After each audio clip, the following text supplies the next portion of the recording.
I'm here now with the manager, international master Nigel Povah. Hello, Nigel. Hi, Natasha. How are you? I'm good, thank you. How are you? I'm fine, thank you very much. So you've taken over this year to be the seniors manager. That's right. Can Stuart you? Reuben was Yeah. in charge for many years. He basically invented the concept of seniors chess within England. Um, and I kind of got involved a few years ago, captaining the 65 team, the over 65 team. Our first success was 2018, I think it was. We got the silver medal. Oh, So we well. did quite well then, coming second to the Russians. But that was the limit of my involvement. And then Stuart began to hint at the fact that he wanted to step down. And so Chris about Stewart's done it for a number of years now, oh, hasn't he? yeah, I mean, gosh, getting on for 20 years, I would say. It's been a long time. Um, and I think he ran the very first, was it World Senior Team Championship, maybe in the Isle of Man, 2004, something like that. So yes, he's had a long involvement with it, but he was wanting to step aside. And I've known Stuart very well for many years. I've always had great admiration for his contribution to British chess, with the weekend circuit that he launched back in the 70s, which contributed so much to the success of chess in England. So I was kind of interested in taking it on, the seniors role. So for the last 12 months, it was agreed I would be his deputy, and I would shadow him. But in fact, it was more the reverse. He kind of let me take the lead and just was there in the background. And I would consult him regularly on matters so that he didn't feel left out. But by and large, I was in charge and deciding what we were going to do and how we were going to go about it. And it's been a really enjoyable year, actually, for seniors chess, and a successful one. So there's been so many medals this year and so much success. I mean, we've got world champions in over 50s, over 65s, women's. We've got European teams champions in the over 50s. We've got a world champion in John Nunn in over 65s. Were you expecting such a successful year? No. I mean, it was lovely that it happened this year, not because I took over, but because it was Stuart's last year. So I was delighted that we could give Stuart a fabulous send-off, So thank you for all you've done over the years. You've been involved so much in helping to make things reach this point. And then jointly, we delivered a successful series of outcomes this year. It began with aquatermy, and of course you were out there too, with the world senior teams. It was quite intriguing because I can't remember who suggested it. I had conversations with Malcolm Payne. I did. I was suggesting it at the Chess Classic with Nigel and Mickey. We were all sitting there saying, wouldn't it be funny? And Julian Hodgson, we were sitting there going, wouldn't it be funny we could be so strong this year? You prompted me, I must admit. You're one of a number to prompt me, but you did, strongly so. And because I knew Mickey reasonably well, he played for Guildford in the 4NCL, I wasn't too reluctant or uncomfortable about approaching him. And because we'd had COVID, it was quite an amusing conversation because I dropped him an email and said, Mickey, I know none of us have played very much chess over the last 2 years, but I'm afraid to say I've got some bad news for you. During that 2-year period, you've now qualified for seniors chess. So might you be interested? And much to my surprise and delight, he said, well, yeah, actually, I could be. And he hadn't played very much. No one had, because of the COVID period. So it was almost like getting back into the swing. So he agreed to play. And once we had him signed up, then, as you'd suggested, I went for Nigel, getting the other guys, John Eames, Mark Hebden, Keith Arkle and Glenn Fleer, all part of the squad, was quite easy. But getting Nigel was difficult. But with Mickey on board, it was that much easier to persuade Nigel to jump on board as well. And then, of course, John Nunn for the 65s. John had been keen to play previously, and I had him lined up to play when it was in Prague. a couple of years ago when the tournament there got curtailed because of COVID. But John and I and others pulled out before that launch because COVID had just taken off. So John was kind of half ready to play anyway. So it's great he came on board too. And Paul Littlewood, who a good mate of mine who I've known for many years. So it was quite interesting. We had 4 former British champions on the top 2 boards of the 50s and the 65s. And to be honest, it was those 4 guys that made the big difference. And I'll tell you what was really nice as well was that although they're sort of very experienced players and have played at the really world top levels, they were sort of very excited to be playing and just really keen to win the title and just really was sort of visibly enjoying the event. That was so nice. I think that's very true. And because if you think about it, they've been at the top, Nigel and Mickey in particular, of world chess for a long time, but they've never really enjoyed team success with England. It's just they've just fallen short before. So it was lovely for them to be involved at last in an England team that claimed the world title. So and I think John Ems was an excellent captain, wasn't he? Yeah, for the he team? was. And I mean, that was obviously I worked with Stuart and the other selectors who were Paul Littlewood and Malcolm Payne. We excluded Keith Arkle when it came to selecting he's one of the selectors, but we excluded him for selecting the 50 plus team. And I think there was no doubt John Ems was the obvious choice for captain.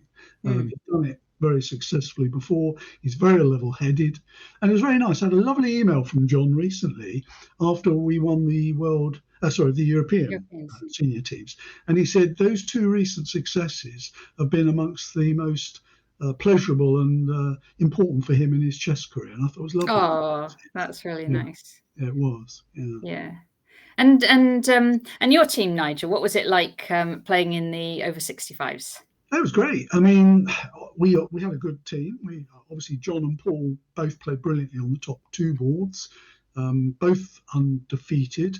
John was brilliant because he was taking the heat of the top boards of all the other teams, and he scored 6.5 out of 7 against, including a number of top GMs that he knocked over with little difficulty. And board 2, Paul, I think he ended up with, 6.5 or 7 out of 9. It was a very good score, very reliable, and it was great. And then we had Tony Stebbins and Ian Snape and myself. So it was a good team. Yeah. Fantastic. Okay, so you've got a game that you'd be happy to show. I have. It was one I played in the World Senior teams against Germany 1, who are one of our rivals. And this was quite an important match because they could have been quite a threat to us, but we managed to win this match. So I'm happy to take you through it. Right. Yes. Let me see if I get that right. Is that all? Can you see that? Okay. I can. So okay. So you were black in this game against Gerard Kiefer. There you go, Gerard Kiefer. I played a Caracan, and it was a line I'd anticipated he would play. So I played the knight f6 variation, and he took.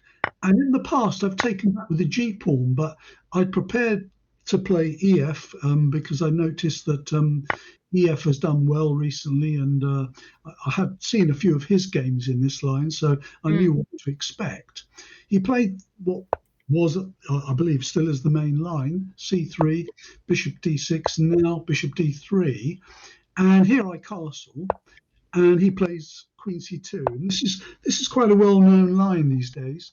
So I flick in a check on e8 first, and he blocks it. And then I have to do something about the h pawn. And I played here h5 to save the pawn. But more to the point, that pawn on h5, good old Harry, is potentially a weapon. And in this game, he does serve a useful role. If white chooses to castle short, which he didn't in this game, then Harry is, a particularly useful weapon and will advance further up the board at some point. But he played here a move I hadn't expected. He played bishop d2. Now, I'd seen in a couple of his previous games that he played bishop e3, which is the main move. and I was expecting bishop e3. So my first thought here when he played bishop d2 is, well, in what way is this particularly different? And I could see one or two differences, but nothing that particularly troubled me. So I continued as I intended, which was with knight to d7. He now castled long, which he would have done against bishop e3. And now I played b5, which is my intended reply, were the bishop on e3. One of the differences worth mentioning is with the bishop on e3, one option for black that's not an obvious option is that black can sack his rook for that bishop in some line. Okay. Yeah. And I was just thinking to myself, well, he's obviously denied me that. Is that one of the key differences here? But I couldn't see in what other way it might be different. Anyway, he played king b1, which was perhaps a bit cautious, but fine. I played now knight b6, and this is going for a bit of pressure on the queen side. Knight f8 is the more conservative move, guarding my king side. I'd already decided I was going to play this way, as I say, were the bishop on e3. And as I say, I couldn't see any significant difference. And now he played bishop f4. Okay. Interesting about this position could have arisen with a bishop on e3. It could have arisen exactly the same, couldn't it? So now I thought, well, there isn't any difference. And the obvious immediate thought is, well, rook takes e2 wins two pieces for a rook. Yes. But I rejected that because I didn't like his queen recapture, followed by taking on h5. And I just thought, see if I can put that on the board. Yeah, by all means. So rook takes e2. Queen takes. Bishop takes h4. Queen takes h5. And this was a line I looked at briefly during the game, and I decided that here bishop h6 was obviously the move to play, and Stockfish gives this as very good for black. But I was a bit nervous about him playing g3 here, followed by f4. And I thought, my bishop's going to be shut out the game. Yeah. Okay, it's not terminal or anything like that. But I just doubted how easily I was going to activate with a bishop like that. And he might throw his kingside pawns up at some stage if he prepares it. So I just thought, no, I'll steer away from this, even though I thought it was an option. So instead, I continued with my plan. I just put my knight in on d. So here we go. It was bishop e6. Just carried on developing. And here now he took the bishops off and played a poor move, knight g3. This knight isn't doing a lot on this square. It would have been better on f4, so maybe g3 and knight f4 would have been a better choice. And here I just played queen to d5. And targeting that a2 pawn, of course, and g2. And his reply is pretty much forced, I think, b3. And now I played a5. Keeping on with this attack. Yeah, exactly. I'm thinking, well, this is quite promising because my pieces are quite active. And I'm going to get my kingside attack going. And now he goes backwards. Yeah. He wants to come to e3, redeploying the knight to hit my pawn. He might have thought h4 was coming as well to kick the knight. But now I played a4, and this is very much a very logical and straightforward way of playing because all my pieces are coordinated nicely on the queen side. What if he throws in knight e3 here? I take on b3. I can take. With the pawn hitting his queen, very clever. Yeah, so he hasn't got time for knight. Right. Yeah. Okay. Fair enough. So he locked the position up with b4, and now I decided that I could grab that pawn. It looks a bit dodgy opening the g line, but I couldn't see that I couldn't get away with it. So he played knight e3, and I played queen f3. Now rook hg1 is logical, and Harry now plays his role. Here we go, h4. Stopping rook to g3. Right. And he can't play, but let's go back a move. He can't play the obvious bishop e3 here, e4, sorry, because I've got queen takes, and bishop takes a2 check, followed by rook takes e4. Okay, I'll put that on the board. So here, here, here, Bishop A2. here. I'm covering an attack on the queen. And I've just won a pawn. Yep. So he can't do that. But that's why he played king. Okay, just getting the king out of the way to remove that tactic. Yeah. But he walks into another tactic. Oh, this is nice, Nigel. I'm looking ahead. Yeah. Bishop b3, very nice, very nice. Yeah, well, it just wins an exchange. It was a very poor move, king a1, but he obviously hadn't seen the unobvious bishop b3. But once you get a sniff of the activity of my pieces, it's not too difficult to spot. Yeah, no, it's a nice one. Yeah. Queen to d2, I take the rook, and now the game gets super interesting. Knight f5. I hadn't seen this, and it came as a real shock. And I had a long think here. Because he's going to try and take here. I'm in real danger of getting mated. Yeah. The big threat here is queen h6. Okay. And that is huge, that threat. Yeah, because he's got 3 pieces attacking your king, and you don't really have any defending. No, exactly. There's only one move here, and I fortunately found it. But before I show you it, the right move was king f8, and that's what I played. But I did consider, at the time, giving up the queen with queen g4. So you might want to put that on the board for a second. And it looks like a plausible move. And I thought rook takes, bishop takes. But when I got home and put it on Stockfish goes knight h6 check, wins here. Ooh. Which is quite nice. Takes. And you just reach it with the queen. And you're mating him. You can do this. Wow. So what about if you take the rook? They're going bishop h7, and then you've got mate. Mates on f7. Yeah. Very nice. Very nice. I mean, I could have fallen for that, but luckily I didn't play queen g4. But it was one of the lines I looked at briefly. Yeah. So if you go back, I played king f8, which is right. Better. Yeah. And now rook takes d1. And we end up, no, hang on, there's a line. Yeah, there's an interesting line. Instead of rook takes d1, if you go back a move, the line I spent all my time analysing before playing king f8 was him playing rook takes g7. Oh, here, okay. Yeah. And this worried me because there are twin threats here. Rook h7 is one move and queen h6 is another move, both of which are extremely dangerous. Yeah. And the question is, how do I get my king out? Stockfish showed, and I had seen the move, that queen h5 is the best reply. But the move that I was going to play, and I'd spent ages looking at this, and I was delighted with it afterwards, in this position, the move I was going to play is bishop c2. And I was really delighted with this because I found a mate in 8. Wow. Yeah, from this position, which I can show you. It goes rook h7 here, threatening the mate, and now queen h1 check, king to b2, queen b1 check, king to a3, queen b3 check. Oh. Pawn takes, king b2, rook a2, king c1, rook a1, king b2, rook b1. And now king a3, rook a8 mate. That's lovely, Nigel. You saw that at the board. Yeah, I did. Very nice. I was quite chuffed seeing that, and unfortunately it didn't happen. But yeah. And the lovely thing is, Stockfish gives that as one of the winning variations instead of queen h5. Queen h5 is probably better, but it gives it as a nice line. So I was quite interested in that line. But anyway, going back. So it was king f8.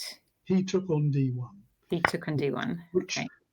Life gets simple now, and I found a simple move, g5. This guards the h pawn. It makes sure his queen's never coming in on h6 or whatever. That's nice. Just keeps everything secure. And now he played knight e3. I played rook ad8. And he played bishop f1, redeploying round to g2.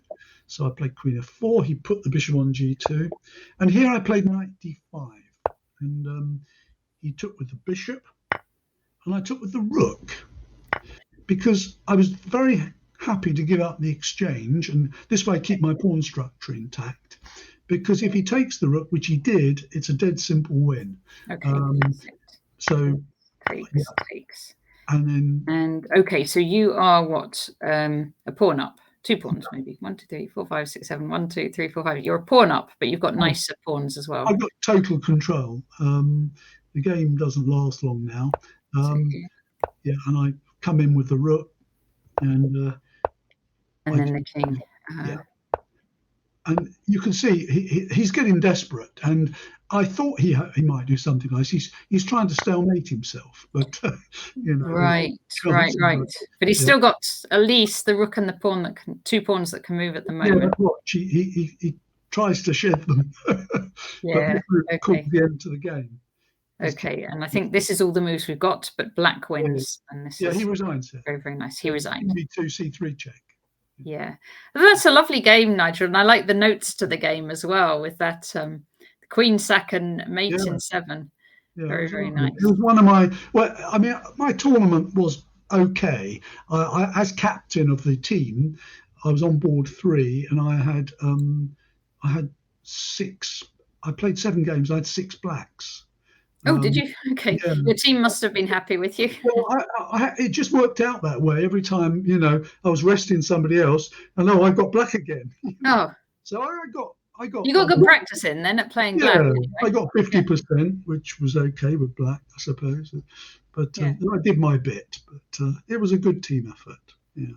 Great. And you did very well with your team as well. Our team, we did well. We were the only women's team actually in the event, but we did perfectly respectable against all the men, which is good. That's what you want when you're the only team there. You want to make sure you still play respectively. And I thought you guys played very well actually, and probably deserved your trophy as well, which is behind you, I see. Yes, so I'll show you my trophy. Here we go. I'm going to bring it to camera because I haven't brought it to camera yet.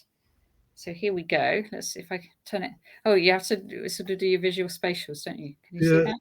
Yeah. There we go. So that's women's 50+ World Championship trophy from FIDE. Yeah. So there you go. I'll put that back up there. Oh, that's gonna fall over, isn't it? Oh, I'm gonna put it down. Okay, we'll deal with that after. Anyway, thank you very much, Nigel. Now, one last thing. If anyone is out there thinking, should I try a seniors event in 2023? Anything you'd like to say to them? Well, I would say please do. I think we're seeing an interesting growth in seniors chess now.